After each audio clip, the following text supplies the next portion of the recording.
Hello friends, we are going to learn a tune called The Wind That Shakes the Barley.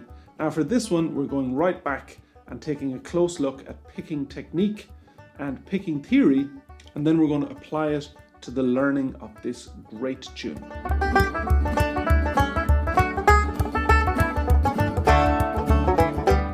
The Wind That Shakes the Barley, it's definitely a standard in Irish music now, but it may have its origins in Scotland, and I believe it was collected there in the 1800s.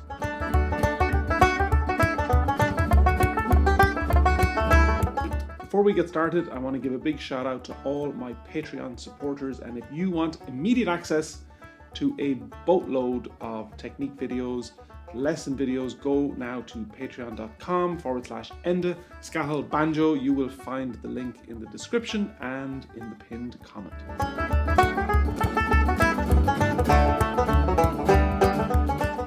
Let's crack on with picking technique. This is a reel that's in 4/4 timing, and my basic technique, especially if you're starting out and your picking pattern is unregulated, and that means that you don't know what it's doing, then I suggest that we start with what's known as alternate picking, and essentially that is constant repetition of down up, down up, down up motion. There's a few intricacies of what happens when we do a triplet and what happens when we come along a long note. But what we want to start off initially is establishing a firm basis of down, up, down alternate picking. The beauty of this picking is that once you can do it, and once it's fully assimilated into your playing, you can change it as you wish. And that's really what I mean about being in control of your picking pattern. Some players, and you may be one of them, and if you are, this is the first day of the rest of your picking life, pick in an unregulated fashion. What that means is that they don't really fully know when and why they do a downstroke or an upstroke, and it's just kind of happening unconsciously. We want to make this a conscious practice. We want to define it and make sure that the same thing is happening all of the time. And from that basis, we can then change as we wish, particularly when we come across passages that are going across string changes, or maybe the picking direction is changing as we cross strings up and down as the melody dictates. And that all will make sense in time when we get to those issues. And so the basis is down, up, down, down, up, down. I always talk about reels because they're in that 4/4 rhythm. Jigs are an awful lot more forgiving, and once you have reels dialed in, jigs aren't an issue.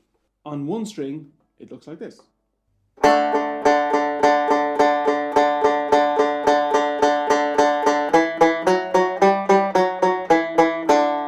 That's as simple as it gets, one string down, up, down picking. When we go across two strings,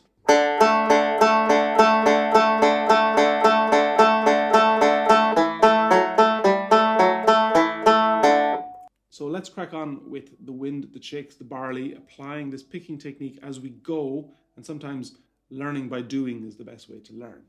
Now, when I talk about down, up, down, up, down, up, and 1, 2, 3, 4, 1, 2, 3, 4, I'm talking about quavers or half notes. And in a reel, there are 8 half notes in each bar, the equivalent of 4 whole notes.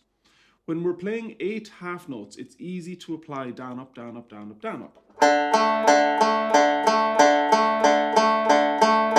All right? 1, 2, 3, 4, 1, 2, 3, 4. When we come across a whole note or a crotchet note, what happens is that we play the downstroke and we don't play the upstroke. So in essence, whole notes create 2 downs. So here's 4 downs. All right. Now putting a whole note at the start means that we're going to do down, down, up.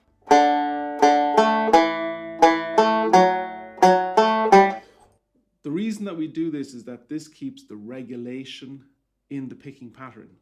Were we to do a long note and a down followed by an up note, so as in continuing a form of alternate picking to go down, up, the next time we come to the downbeat, we would be on an upstroke. And that's what happens to some players, and then their picking pattern becomes very stressed and very backwards, and they're on a downbeat in a tune and they're doing an upstroke on the banjo, and they're wondering why it doesn't feel right, and that is the reason. So 1, 2, 3, 4, 1, 2, 3, 4. Down, up, down, up, down, up, down, up. If we have a long note, it's 1, 3, 4, 1, 3, 4. All right, so I hope that makes sense. All of the notation for this and all the explanation for this, of course, is accessible through Patreon. I use SoundSlice, which gives you notation in standard stave, in tab, and even in note names.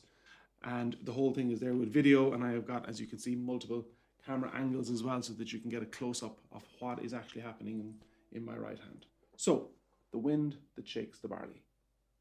Here is a slow run through the tune so that you can get the notes in your head, and then we will look closely at some of the bars just to double down, pardon the pun, on the picking technique.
Let's take a close look at the first couple of bars.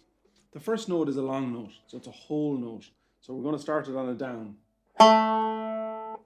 Because it's a whole note, the next note that kicks in is actually note number 3 of our 1, 2, 3, 4 pattern.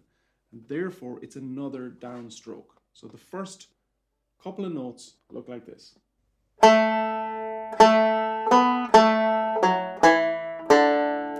So that entire bar, long note followed by 2 half notes followed by 4 half notes. So it's going to be down, down, up, down, up, down, up. All right, and just one more time, it looks like this.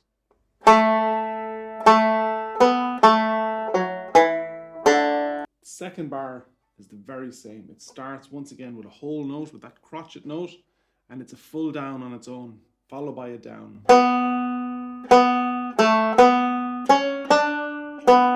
Okay, first 2 bars are repeats of each other in terms of the picking. A long note at the start, which is a full downstroke followed by a downstroke.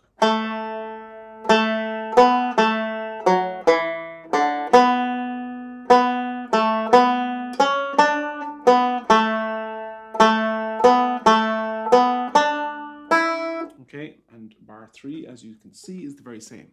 So let's go on to bar 4. What happens in the 4th bar? It's all half notes. So therefore, it's all alternate down, up, down, up, down, up.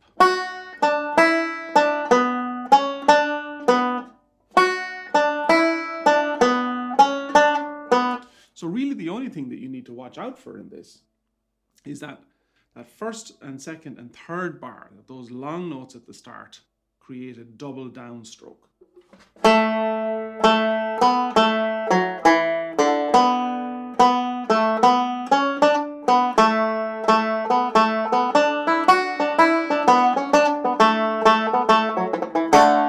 Okay, where this picking really comes into its own is when we add in the triplets. And what a triplet is it's 3 notes in the space of 2 notes, so it's like 3 quavers that are played in the space of 2 quavers. And it sounds like this.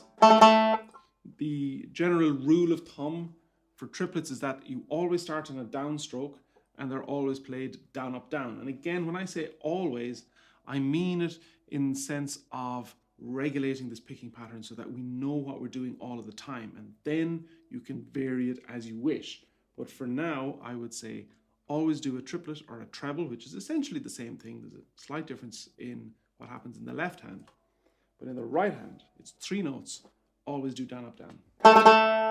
Now let's put a triplet on the very first note of the wind that shakes the barley. Currently, we have a long note that we're playing as a down, followed by another down.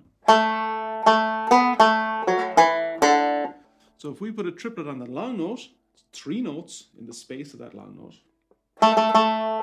we still do a down afterwards because the next note that comes along is still the 3rd note of that 1, 2, 3, 4, down, up, down, up. So the triplet is down, down, followed by a down.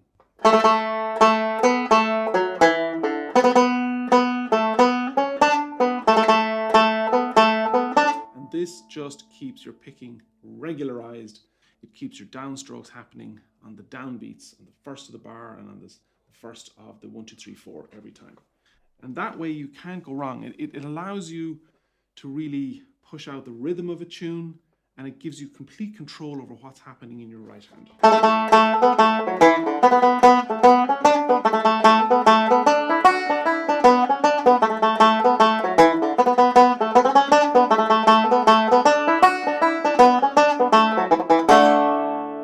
So that's the essence of picking.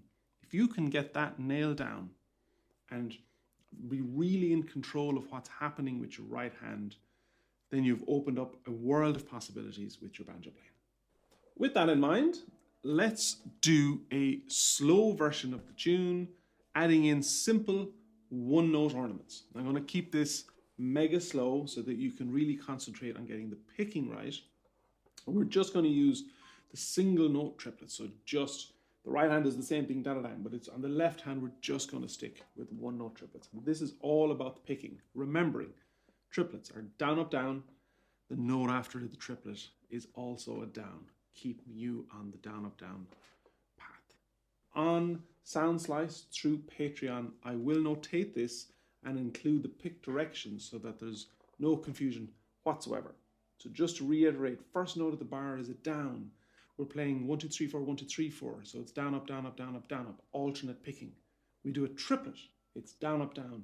The note after a triplet is also a down. And that keeps you on the down, up, down, up, down, up rhythm as we progress through the tune. So here is a very slow, deliberate, single note triplet version of The Wind That Shakes the Barley.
Here's that a little faster, just to hear the triplets happening in the groove of the tune.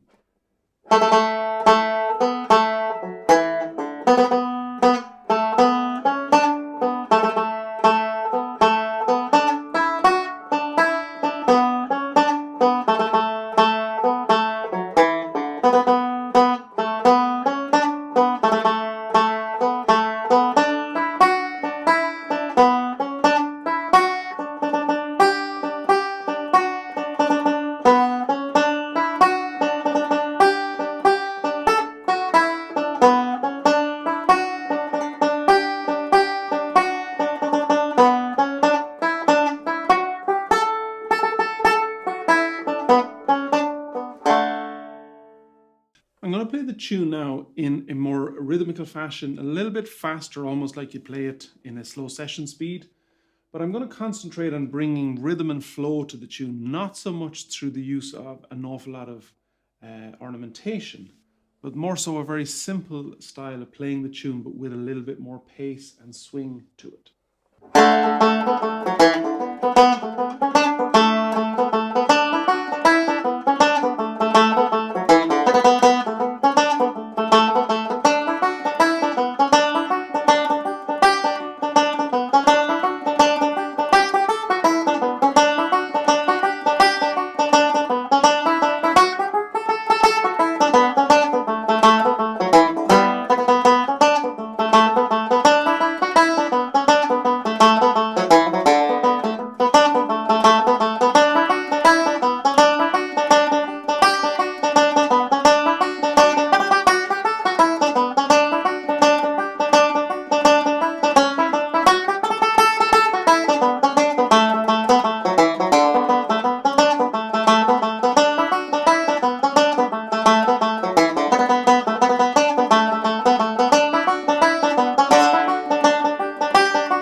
I want to point out something about the second part of the tune and what you can be doing with your left hand.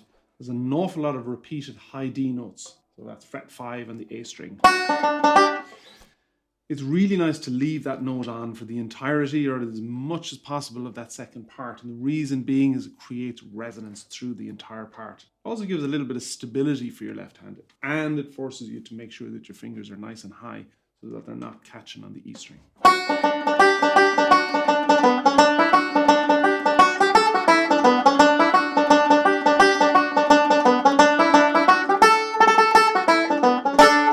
If you jump on and off that D, you're going to get a lot of bitty sounding playing.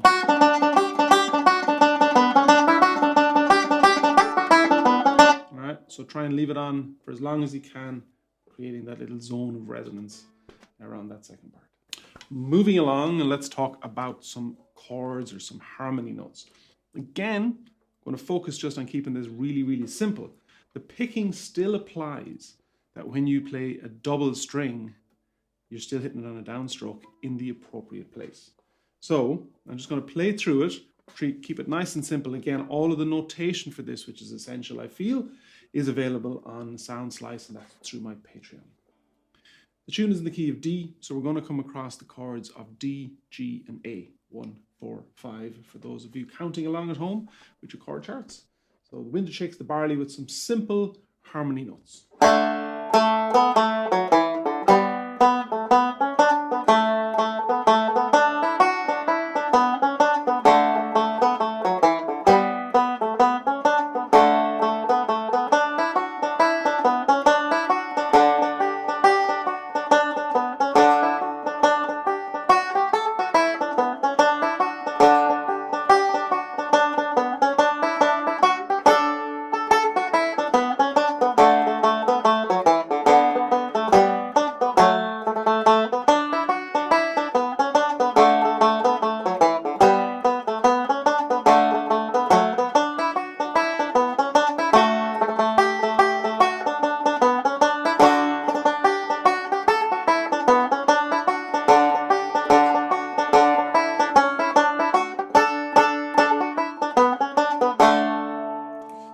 I'm going to do a much more complicated version of that in a little while, but that's the basics of just adding in some chords to make the tune more colorful. Here's a version of the tune, and now I'm going to get into using lots of triplets and lots of 3-note triplets on the left hand, which are the little run-ups. And if you've watched any of my videos up to now, you know that I'm a huge fan of these little run-ups and rundowns. And of course, the reason being that we want to take the hard edges off the dagga, dagga, dagga rhythm of banjo playing. We talked a lot about picking 1, 2, 3, 4, 1, 2, 3, 4, down, up, down, up, down, up. And while that's essential, it can lead to that very metronomic banjo playing. And one of the ways to avoid that, or to ameliorate it, it's a lovely word, is to use lots of 1-note trebles and 3-note triplets. And these just run in and out of the corners of the tune, as I like to say. So here we go.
nice things happening there. Again, all of the notation available on Sound Slice.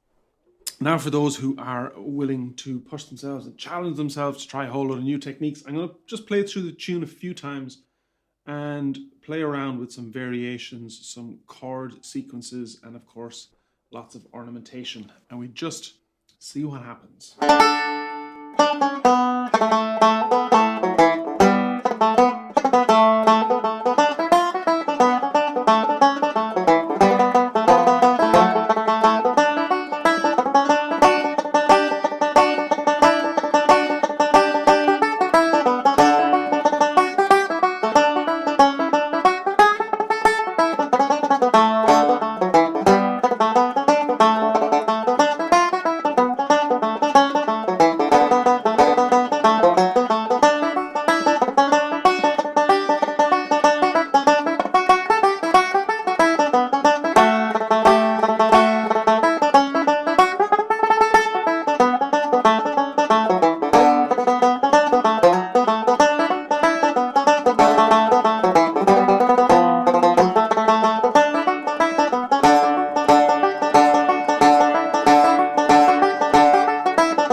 Lots and lots to dig into there. I'm going to notate every single note of that, so do wish me luck with it, but it will be available on Sound Slice through Patreon. And of course, the beauty of this is that you can go in and select a couple of bars that you really like, and no matter what level you're at, you can take those bars and add them into the tune as you're learning it. So there's a very comprehensive lesson there in terms of the very basics of picking, right through to using chords, ornamentation, variation, and all sorts of fun stuff. There might even have been a couple of pull-offs, slides and hammer-ons thrown in there for good measure. And everything is available at Patreon/Enda Scahill Banjo, and you can also find all the information you need on irishbanjolessons.com or endascahill.com. Please do like and subscribe. If you drop a comment, helps the algorithm, and we need all the help we can. Thanks for watching.